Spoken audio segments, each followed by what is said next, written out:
Meus irmãos, então vamos abrir as nossas Bíblias na Epístola de Paulo aos Efésios, capítulo 1, versículo 13 e 14.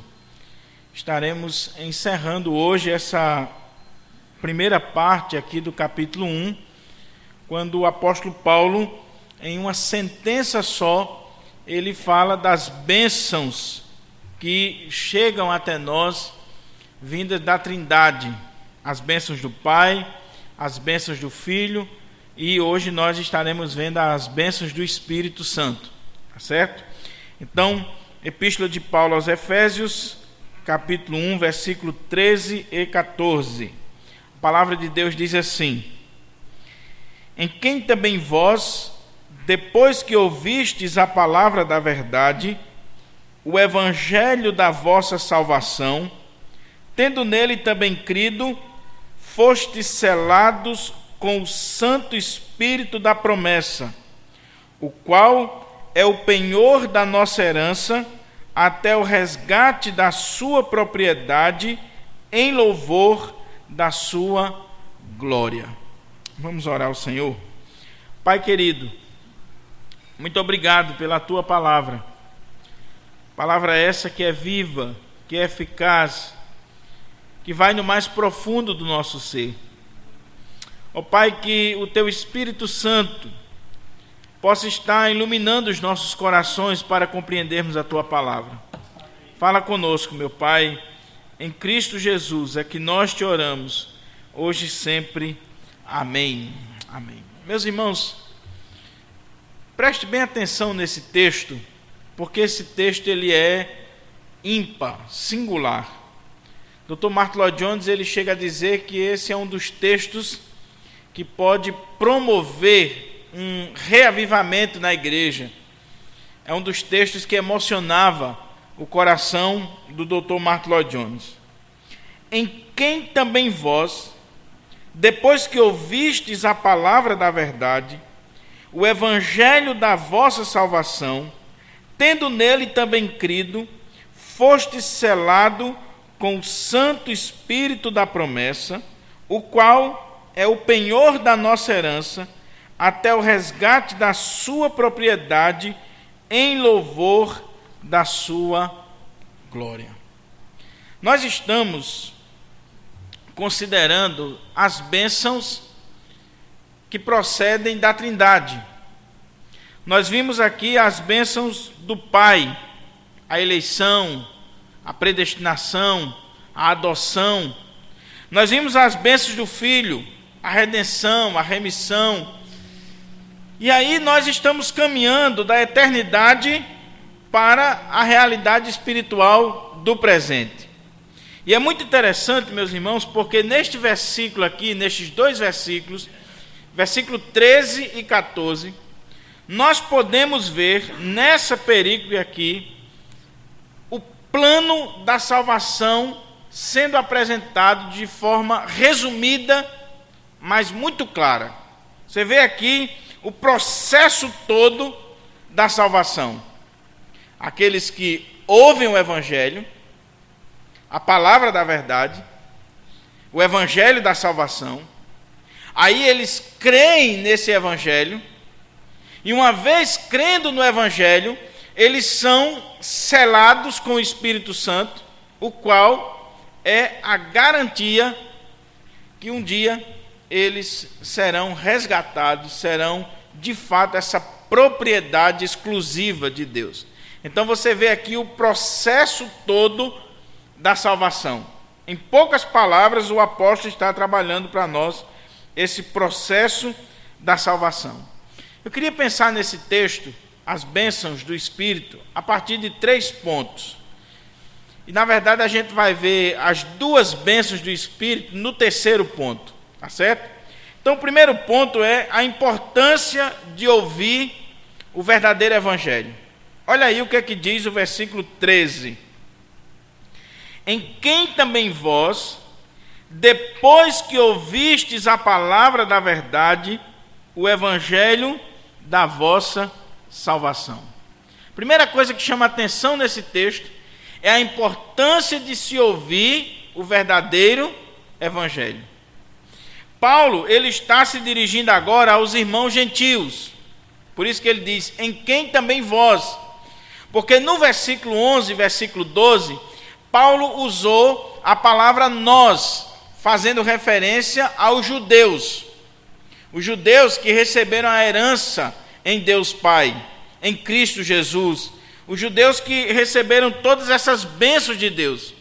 Mas agora Paulo está dizendo para aqueles gentios, os irmãos da igreja lá de Éfeso, assim, vocês também são privilegiados porque vocês ouviram a palavra da verdade. E não só ouviram, vocês creram.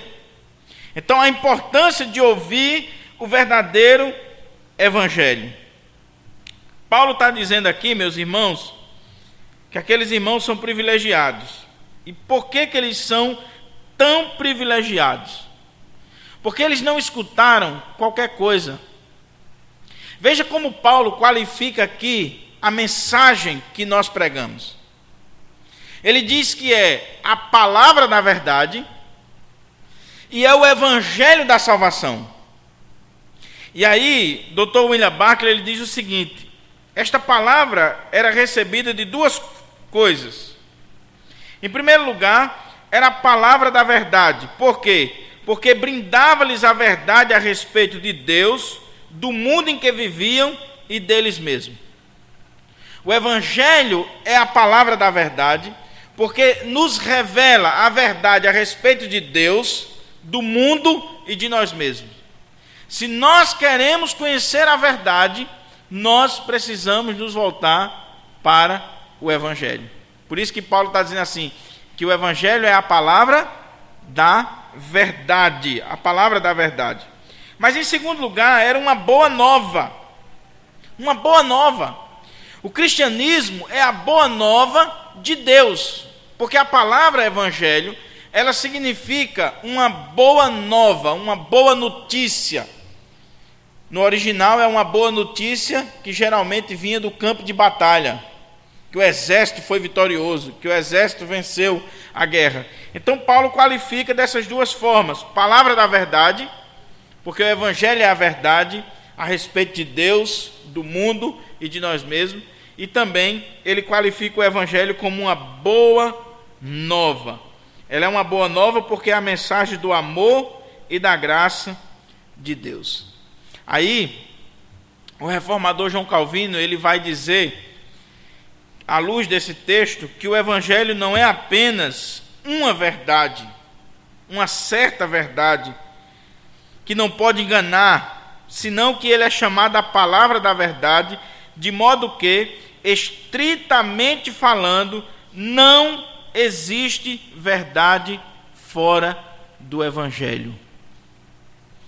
Irmãos, isso aqui é tão importante a gente compreender, porque parece que a Bíblia, o evangelho, a mensagem de Deus, ela se resume ao domingo à noite.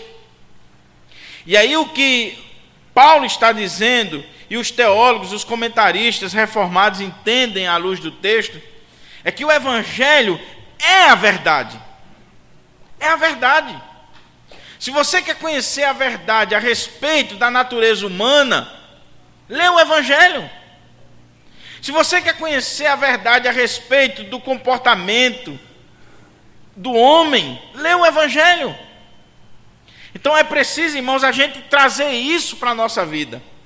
Porque parece que Bíblia, que palavra de Deus, que a mensagem cristã é algo simplesmente religioso. É algo simplesmente para os teólogos. A gente não vê o evangelho, a mensagem cristã, como esse depósito completo da verdade. A verdade em todos os sentidos, em todas as áreas, é o evangelho. Aí, uma observação que a gente precisa fazer à luz desse texto é que Deus, ele colocou o evangelho como meio para que o homem seja salvo. Porque o evangelho é a verdade, porque o evangelho é a boa notícia de Deus, o homem precisa ouvir. O homem precisa ter contato, ter conhecimento. Veja que Paulo está dizendo aqui: em quem também vós, depois que ouvistes a palavra da verdade, o evangelho da vossa salvação. Eles são eleitos, eles são predestinados, eles são escolhidos antes da fundação do mundo, mas eles precisavam ouvir o evangelho. Uma coisa não anula a outra. Porque tem muita gente que diz assim: não, se o homem é eleito, é predestinado, é escolhido antes da fundação do mundo, então para que pregar? Para que evangelizar? Para que levar a palavra? Paulo está dizendo que aqueles irmãos eram escolhidos, eleitos, predestinados antes da fundação do mundo, mas eles ouviram o evangelho. O evangelho chegou até eles. Então isso é um desafio para nós, meus irmãos, porque vai nos revelar a importância e a necessidade vital de se pregar esse evangelho a toda criatura. Mateus 28, 18 ao 20, o Senhor Jesus vai dar essa ordem para cada um de nós, levar o evangelho a toda criatura. As pessoas precisam ouvir o evangelho. O eleito, ele vai ser chamado pela palavra. Pela palavra. A gente não pode ficar aqui cantando e orando, dizendo: Senhor, manda os eleitos. Não, o Senhor está dizendo: vai e prega. Porque as minhas ovelhas, elas vão ouvir a minha voz, elas vão reconhecer e elas vão seguir. Então, pregar o evangelho é uma necessidade vital, é importante. Por isso que aqueles irmãos de Éfeso, eles ouviram a palavra da verdade, o evangelho da salvação. Meus irmãos, é importante a gente entender também por que nós devemos pregar o evangelho. Porque o evangelho não só ele vai salvar, mas ele vai condenar. Ele vai dar a sentença. Para aqueles que são eleitos, que são escolhidos antes da fundação do mundo, pela graça, pela misericórdia de Deus, quando eles escutam o evangelho, eles respondem positivamente. E aqueles que não são, eles vão rejeitar. Mas eles precisam ouvir para que essa palavra seja de fato a base para esse julgamento. O não eleito, ele vai ouvir o evangelho, vai rejeitar o evangelho, e isso vai ser para ele motivo de condenação. Então a gente só não prega para que a pessoa seja salva. A gente prega porque também aquele que vai ser condenado, ele tem que ouvir a respeito da mensagem. Ele tem que ouvir. É por isso que a gente não pode se preocupar, irmãos, e muitas vezes a gente se preocupa: eu estou pregando, mas ninguém levantou a mão para se converter. Mas isso não quer dizer nada. Eu não sei até onde a ação, a influência do Espírito Santo foi no coração daquela pessoa. E eu também não sei se naquela noite aquela pessoa estava ali para ouvir o evangelho e ser salva, ou se ela estava ali ouvindo o evangelho e essa palavra estava autenticando a condenação dela. Só Deus sabe. Só Deus sabe. Agora, os irmãos da cidade de Éfeso, Paulo está dizendo aqui que eles ouviram o evangelho para a salvação. Eles ouviram a palavra da verdade, o evangelho da salvação, e eles creram. Eles creram. É muito importante isso aqui para a nossa vida. Dr. Warren Wiersbe, ele diz assim: apesar de a Bíblia ensinar a eleição, ela também declara: ide por todo o mundo e pregar o evangelho a toda criatura. A pessoa que está evangelizando não discute a eleição com os não salvos, pois se trata, aí ele coloca entre aspas, de um segredo de família dos santos. Simplesmente anuncia a verdade do evangelho e convida os outros a crerem em Cristo. E o Espírito Santo é quem cuida do resto. Nós vamos pregar, meus irmãos, para a gente não interessa quem é eleito ou quem não é eleito. Para a gente não interessa estar discutindo esses mistérios com a pessoa. Você prega a palavra e o Espírito Santo cuida. O Espírito Santo é quem vai fazer o restante da obra. Aí ele coloca aqui uma frase de um grande evangelista chamado Dwight Lyman Moody, que ele costumava orar assim. Preste atenção à oração de Moody.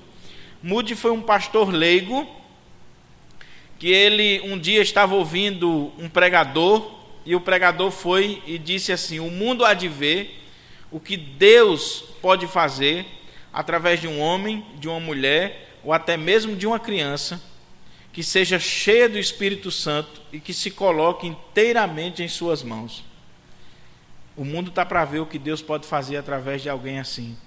Aí diz a história que Moody era muito gordo, se levantou e disse: eu serei esse homem. E consagrou a sua vida ao Senhor.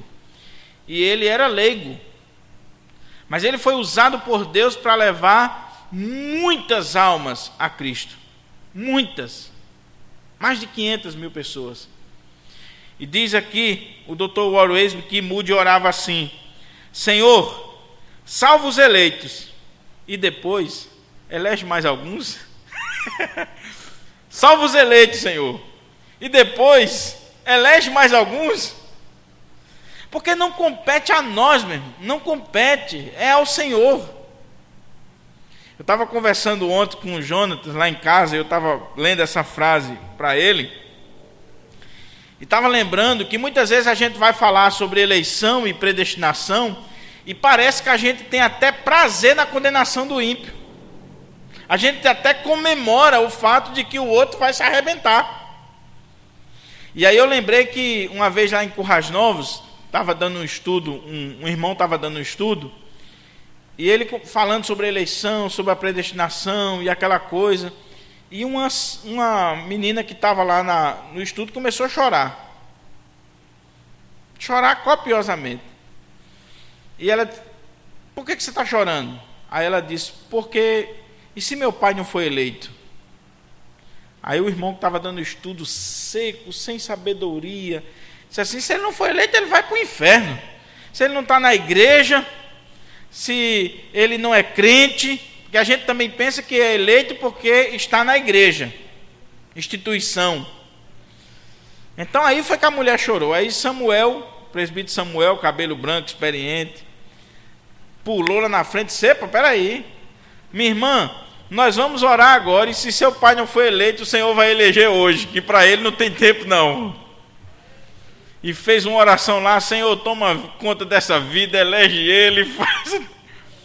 Então Moody dizia assim: Senhor, salva os eleitos, e se possível depois elege mais alguns. Ele tinha um coração evangelístico, um coração que amava as almas. O mesmo Deus que determina o fim, a salvação das almas, também determina o meio para se alcançar esse fim: a pregação do Evangelho no poder do Espírito Santo. Aqueles irmãos ouviram.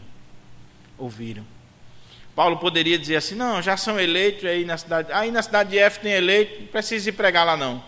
Não, eles ouviram a palavra da verdade. Eles ouviram o Evangelho da salvação. Então todo mundo precisa ouvir essa mensagem. Segundo ponto,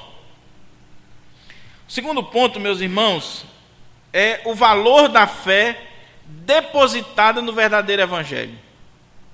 Eles não só ouviram o verdadeiro Evangelho, a palavra da verdade, o Evangelho da salvação, mas eles depositaram a fé nesse Evangelho. Olha o que o texto diz: em quem também vós, depois que ouvistes a palavra da verdade, o Evangelho da vossa salvação, tendo nele também crido. Paulo está dizendo: meus irmãos, vocês são privilegiados demais. Assim como os judeus que ouviram os oráculos de Deus, e que por causa disso eles são herdeiros da promessa, eles receberam essas bênçãos, nós os judeus, ele diz no verso 11 e 12, vocês ouviram o Evangelho e creram. Vocês creram para a salvação. Esse crer aqui, meus irmãos, não é só um assentimento intelectual, não é só compreender o Evangelho, mas é crer para salvação. Aqueles irmãos, quando eles ouviram a palavra da verdade, o Evangelho da vossa salvação, eles Creram por quê? Porque o Espírito Santo estava fazendo a obra na vida deles. Eles foram salvos. E aí, o que a gente vê aqui nesse texto? É que, de acordo com a palavra de Deus, o processo que conduz o homem para a salvação é ouvir e crer. Romanos 10, 9 e 17 vai falar sobre isso. A fé vem pelo ouvir e o ouvir pela palavra de Deus. E ele diz que quando você escuta a palavra de Deus, quando a fé chega no seu coração, você confessa com a boca, você propaga isso, você testemunha isso. Então esse é o processo, é ouvir o verdadeiro evangelho e crer. Ouvir e crer.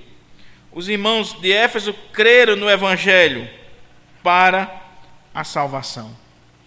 Eles ouviram aquela mensagem impactou o coração deles, foi como uma espada, uma flecha no coração deles, e surgiu ali a fé. A fé. Daí a importância, meus irmãos, da pregação. A pregação fiel, a pregação ungida pelo Espírito Santo, não as ideias do homem, não os conceitos humanos, mas a palavra de Deus, quando ela é pregada com fidelidade no poder do Espírito Santo, ela vai no coração do pecador e ela faz a obra, ela produz fé. Ela produz fé. Essa fé para a salvação. E aí, João Calvino é muito feliz quando ele diz assim: a convicção genuína que os crentes têm da palavra de Deus acerca da sua própria salvação e de toda religião não emana das percepções carnais ou de argumentos humanos e filosóficos, e sim da selagem do Espírito Santo, o que faz com que as suas consciências mais seguras e todas as dúvidas sejam dirimidas. Não são os argumentos, as filosofias, a homilética, a oratória do pregador, mas é a palavra, o evangelho dirigido, ungido pelo Espírito Santo, no poder do Espírito Santo, que ele vai lá e faz com que a pessoa tenha uma fé para a salvação, uma fé que tira dele toda a dúvida. Toda a dúvida. Ela transforma a vida do pecador. Essa fé, a gente sabe, conforme Efésios 2, 8, 9, 10, que é um dom de Deus. É um dom de Deus. Por isso, meus irmãos, que a gente tem que orar para que Deus abra o entendimento da pessoa. Para que quando o pecador chegar na igreja, quando o pecador vir aqui participar do culto, muito mais do que uma música, muito mais do que tudo aquilo que a gente vai fazer, nós temos que orar para que o Espírito Santo de Deus venha agir no coração dele. Porque não é a dinâmica do culto, não é um fundo musical no final, não. É se o Espírito Santo vai agir no coração dele. Então a gente tem que pedir: Senhor, faz com que o coração desse homem seja tocado, que o teu Espírito venha agir aqui, porque aí sim o pecador ele vai se converter. Então o primeiro ponto é a importância de ouvir o verdadeiro evangelho, a palavra da verdade, a palavra da salvação. Segundo ponto é o valor da fé depositada no verdadeiro evangelho. Eles ouviram e creram para a salvação. Mas o terceiro ponto, e é aqui onde está a polêmica desse texto, que eu espero que o presbítero Júlio, o pastor Enoque e outros que estão aqui possam nos ajudar, é exatamente essa parte final do versículo 13 e o versículo 14. O terceiro ponto é o resultado ou as bênçãos do Espírito que acompanham o verdadeiro evangelho. Paulo falou da importância de ouvir, da importância de crer, e ele vai falar que uma vez ouvindo o verdadeiro evangelho e crendo no verdadeiro evangelho, nós recebemos as duas bênçãos do Espírito. Quais são as duas bênçãos? O selo e o penhor. O selo e o penhor. É importante salientar, já de início, que existe uma discussão teológica muito grande mesmo, sobre o que seria essa selagem do Espírito Santo, esse selo do Espírito Santo. Sobretudo no que diz respeito ao tempo. Quando é que isso acontece? Quando é que o Espírito Santo sela o homem? Então, por exemplo, estudiosos como Martyn Lloyd-Jones vão defender que essa experiência do selo do Espírito Santo, ou com o Espírito Santo, ele acontece após e distintamente da conversão. Martyn Lloyd-Jones ele defendia essa ideia.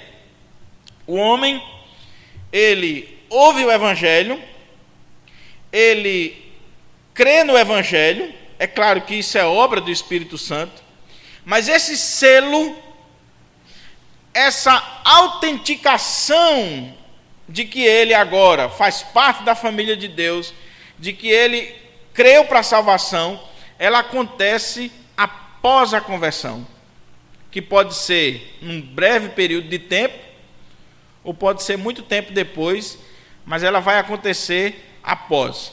Essa é a ideia de Martyn Lloyd-Jones. Ele dizia que o crente ele é selado com o Espírito, batizado com o Espírito após a conversão. Ele vai usar alguns exemplos: o batismo de Jesus, os discípulos no Pentecostes, os samaritanos, o pessoal lá em Atos 19. Ele vai usar vários textos para dizer de pessoas que já eram crentes, mas que lá na frente é que receberam esse batismo, esse enchimento do Espírito, que seria o selo, seria a autenticação de que ele agora é filho de Deus, de que ele pertence à família de Deus, que ele foi salvo.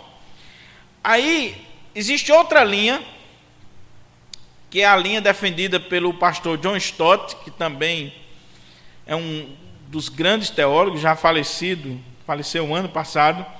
John Stott diz que esse batismo, esse selo do Espírito Santo, ele acontece na conversão. Ele até se confunde com a conversão. Ou seja, você escuta a palavra, e aí a ideia mais ou menos do texto aqui seria essa: você escuta a palavra, o Evangelho, você crê no Evangelho, e na hora que você crê, é por quê? Porque o Espírito Santo selou você, carimbou.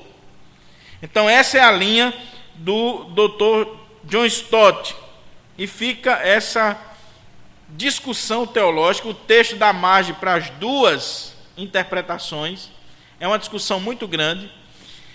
Agora, é importante fazer uma ressalva: muitos pentecostais estão lendo Martyn Lloyd-Jones porque acham que Martyn Lloyd-Jones está defendendo a doutrina do batismo com o Espírito Santo como eles creem. Por quê? Os pentecostais, eles entendem que você é batizado com o Espírito Santo depois da conversão, e a evidência de que você foi batizado, foi selado com o Espírito Santo, é que você fala em outras línguas. Martyn Lloyd-Jones, ele não está defendendo isso. Ele simplesmente está dizendo que o batismo, o selo do Espírito, acontece após, mas ele nem fala em línguas, nem tampouco ele está defendendo a posição pentecostal, tá certo? Ele não era pentecostal, ele era um teólogo calvinista. Fica aqui, meus irmãos, uma dica para você.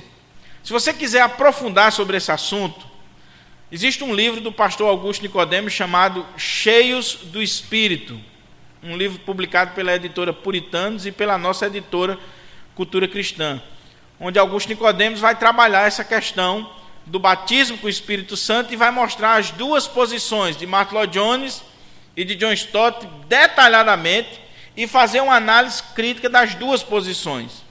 Você também pode ler, se você quiser ler o texto direto com o autor, você pode ler o comentário de Martyn Lloyd-Jones sobre Efésios, o volume 1, que é lançado pela editora PES. Por exemplo, irmãos, ele gasta 100 e poucas páginas para defender essa tese. Só no comentário, na exposição que ele faz desse versículo 13, ele prega 4 sermões, são mais de 100 páginas, para defender que o selo do Espírito é algo que acontece após a conversão. Então você pode ler lá e ver qual é a visão dele.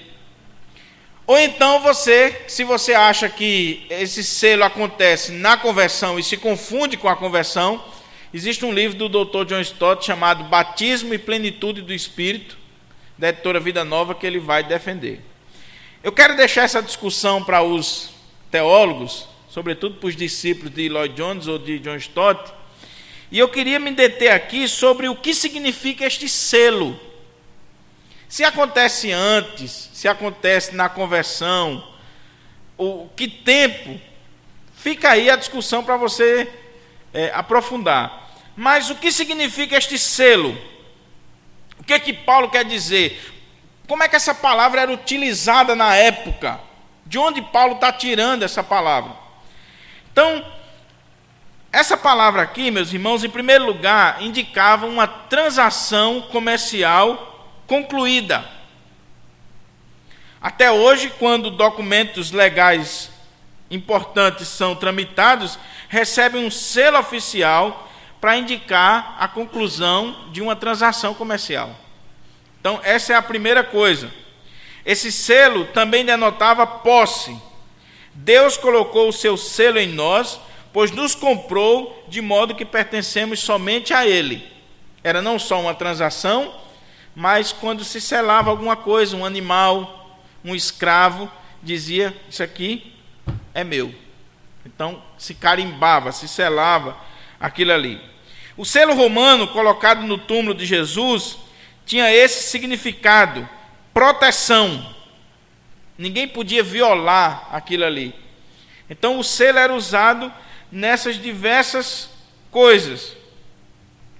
O que Paulo está trabalhando aqui, meus irmãos, para aquela igreja, lá na cidade de Éfeso, você olhar o versículo 3, quando ele diz assim, em quem também vós, e no versículo 12 ele diz, nós, é que aqueles irmãos, quando eles ouviram a palavra, assim como os judeus, eles foram autenticados na família de Deus. É isso que ele quer dizer.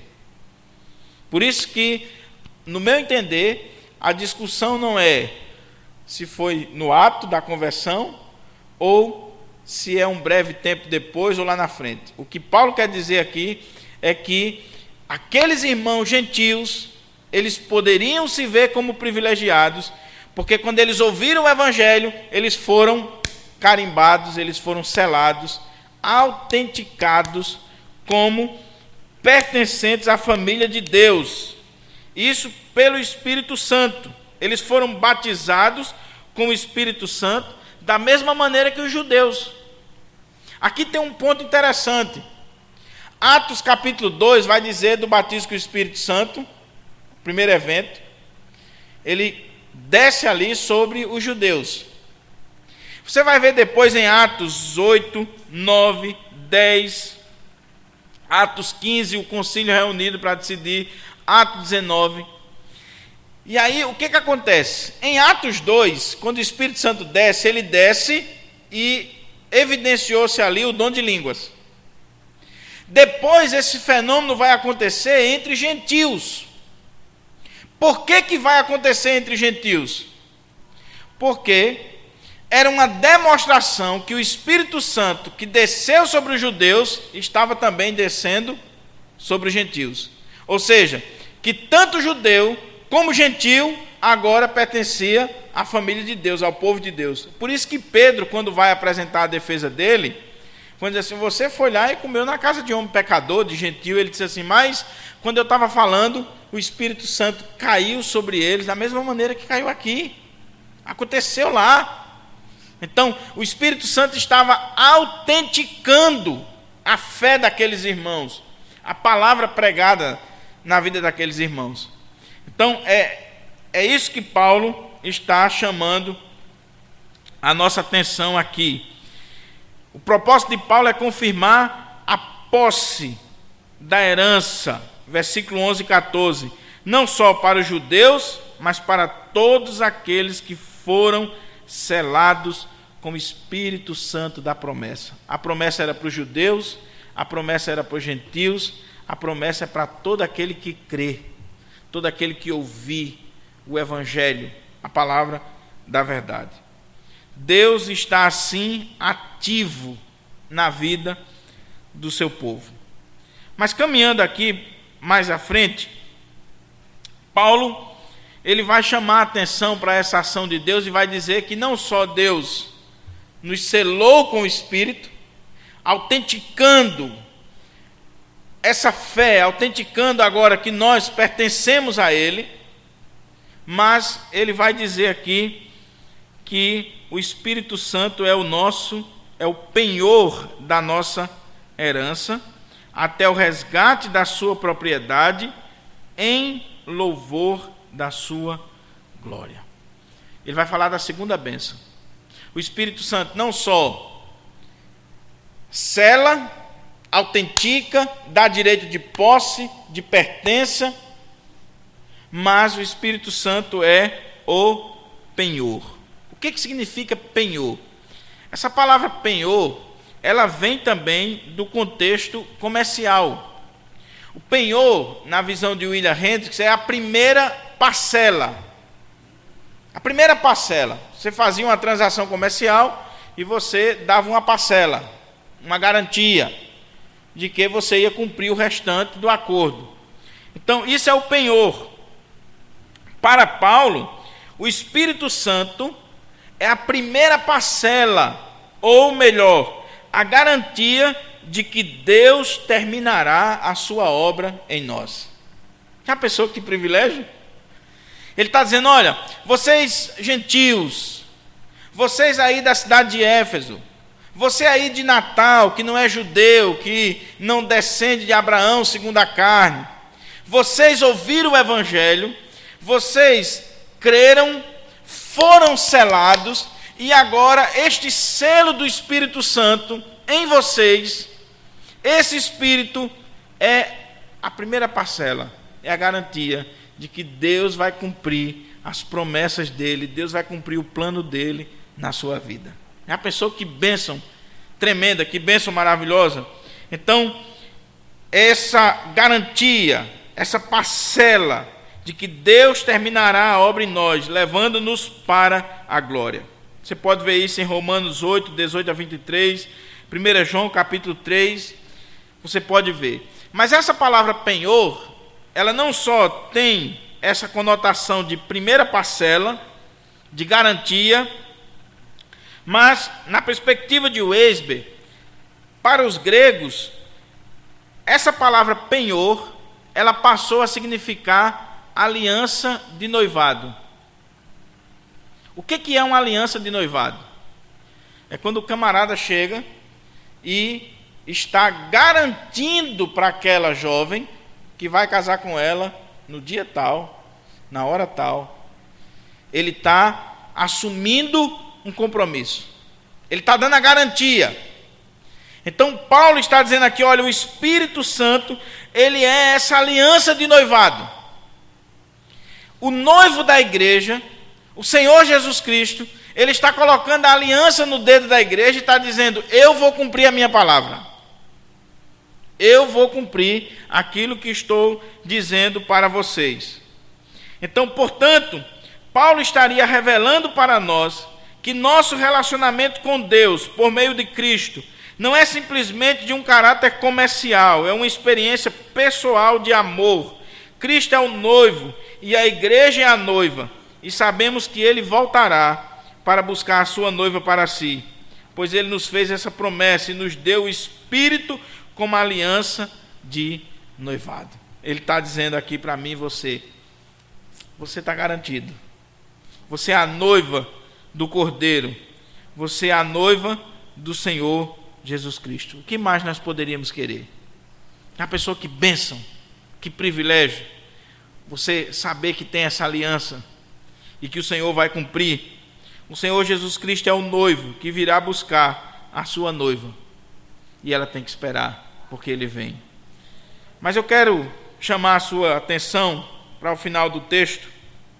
É um texto curto, Ele diz: o qual é o penhor da nossa herança, até o resgate da sua propriedade, em louvor da sua glória. A exposição ela não estará completa se a gente não considerar isso aqui. Da nossa herança, até o resgate da sua propriedade, em louvor da sua glória. Paulo vai terminar essa perícope do verso 3 ao 14, essa cachoeira de revelação, que fala das bênçãos da Trindade, de forma magistral. Ele diz: vocês ouviram o Evangelho, vocês creram, foram selados, foram autenticados com o Espírito Santo. Vocês têm o Espírito Santo como penhor, como a garantia, como a primeira parcela, como a aliança de noivado. Mas você agora pode ter revelado na sua vida esse plano da redenção, o propósito, a consumação do plano de Deus. Ele diz: olha, o qual é o penhor da nossa herança, até o resgate da sua propriedade. Os estudiosos estão de acordo que o apóstolo está falando em referência ao povo de Deus. A propriedade aí é de Deus. A ideia é essa: da nossa herança até o resgate da sua propriedade, a propriedade de Deus. E quem é a propriedade de Deus na perspectiva de Paulo? A igreja, o povo de Deus, formado de judeus, que ele falou no versículo 11, e de gentios. Veja que ele diz no versículo 11 que os judeus, crentes, eles têm a herança. E ele está dizendo agora para os gentios que eles também têm a herança. E como eles têm a herança e o penhor, a garantia do Espírito Santo, na consumação de todas as coisas, quando Deus estiver reunindo para si todas as coisas, resgatando todas as coisas, a sua propriedade, que é a igreja, eles estão juntos. É a pessoa que privilégio, meu irmão. Você é propriedade exclusiva de Deus. Você é a noiva do Cordeiro, a igreja do Deus vivo. Você é propriedade do Senhor. Atos 20, 28 vai dizer que a igreja é de Deus. 1 Pedro 2,9 vai dizer que a igreja é de Deus. E aí, quando a gente olha para a Escritura, nós vemos Deus colocando de forma clara o seu povo. É o povo dele, é o povo amado dele. Isaías 43, lá pelo verso 20, 21, ele diz assim: este é o povo que criei, para que fosse meu, a fim de que desse louvores ao meu nome. É isso que Paulo está dizendo. Paulo está dizendo aqui: olha, quando vocês recebem esse penhor, essa garantia, ela está apontando lá para frente, dizendo assim: um dia tudo vai ser resgatado de volta. A propriedade de Deus, o povo de Deus. E você está junto. Eu e você. Então, até o resgate da sua propriedade. Você está seguro. Por isso que o crente não perde a salvação. Porque não depende de mim, não depende de você. Você já foi selado com o Espírito Santo, você já recebeu a aliança de noivado. Não depende de você, depende de Deus, do Senhor Jesus Cristo. E ele está dizendo: até aquele dia, quando Deus vai resgatar a sua propriedade, que é o seu povo, que é a igreja, você está garantido. Você está seguro. Não adianta pensar de outra forma. Então eu quero concluir dizendo que, após nós considerarmos as bênçãos e riquezas espirituais que procedem da Trindade, só nos resta agradecer ao Deus Todo-Poderoso, reconhecendo a sua soberania, o seu amor para com a igreja, para com o seu povo, e, sobretudo, orarmos para que o Senhor nos conceda sabedoria, revelação e iluminação para compreendermos esse plano maravilhoso. É isso que Paulo vai fazer agora a partir do versículo 15, que a gente vai estudar na próxima exposição. Paulo abriu as cortinas da eternidade, revelou o mistério, o plano que estava oculto com Deus, de que Deus um dia iria reunir judeus e gentios e formar um povo, a igreja, o povo do Senhor, a família do Senhor. E ele vai orar e pedir a Deus que dê àquele povo sabedoria, revelação, iluminação, para eles compreenderem isso. Sabe por quê, irmãos? Porque se não for pela direção de Deus, pela revelação de Deus, jamais nós compreenderemos isso aqui. Jamais. É um mistério de Deus que é revelado a nós. Paulo está dizendo: o judeu é privilegiado, o gentil também. Porque se o judeu recebeu a lei, recebeu o evangelho, recebeu a palavra, os gentios receberam. Se o judeu recebeu o batismo com o Espírito, o selo do Espírito, o penhor do Espírito, o gentil também. E no último dia serão resgatados como propriedade exclusiva de Deus. E sabe com que propósito? O texto termina: para o louvor da sua glória. Eu e você somos selados com o Espírito Santo, não é para a gente se gloriar. Eu e você recebemos os dons, a salvação. Eu e você recebemos essa aliança de noivado, não é para dizer que é melhor do que os outros, é para glorificar a Deus. Mas eu queria terminar, além desse texto, me empresta aqui essa Bíblia grande, na linguagem de hoje, para você ver. A Bíblia na linguagem de hoje é uma tradução muito popular. Eles procuram adaptar o texto para que o leitor compreenda. Não é uma tradução literal, é uma adaptação do texto original. Por isso que muita gente não gosta. Mas veja como é que eles traduziram isso aqui, como é que eles parafrasearam esse texto. E eu quero terminar lendo como é que está aqui. Preste atenção. Efésios 1, 13 e 14. Não na versão atualizada, mas na versão da linguagem de hoje, que é bem simples. Tá certo? Da Sociedade Bíblica do Brasil. Olha como é que eles dizem: a mesma coisa aconteceu também com vocês. Ou seja, a mesma coisa que aconteceu com os judeus.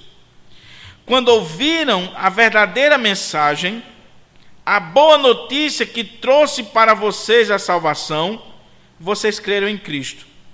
E Deus pôs em vocês a sua marca de proprietário quando lhe deu o Espírito Santo que ele havia prometido. O Espírito Santo é a garantia de que receberemos o que Deus prometeu ao seu povo. E isso nos dá a certeza de que Deus dará liberdade completa aos que são seus. Portanto, louvemos a sua glória. Eles traduziram, fizeram a adaptação perfeita do texto grego, que nos leva a compreender a majestade, a grandeza do que Deus fez através de seu Espírito. Vamos orar ao Senhor? Vamos pedir ao Senhor que aplique essa palavra em nossos corações, que nós possamos sair daqui agradecendo o Senhor pela obra, pela bênção do Espírito Santo. O Espírito Santo é tão desprezado em nosso meio, irmãos. Em algumas igrejas ele é tão exaltado, sem entendimento. E no nosso meio é desprezado completamente, porque a gente tem medo até de falar do Espírito Santo. Mas é o Espírito quem sela, é o Espírito que é o penhor na nossa herança. Vamos orar? Pastor Enoque, nos eleva a Deus.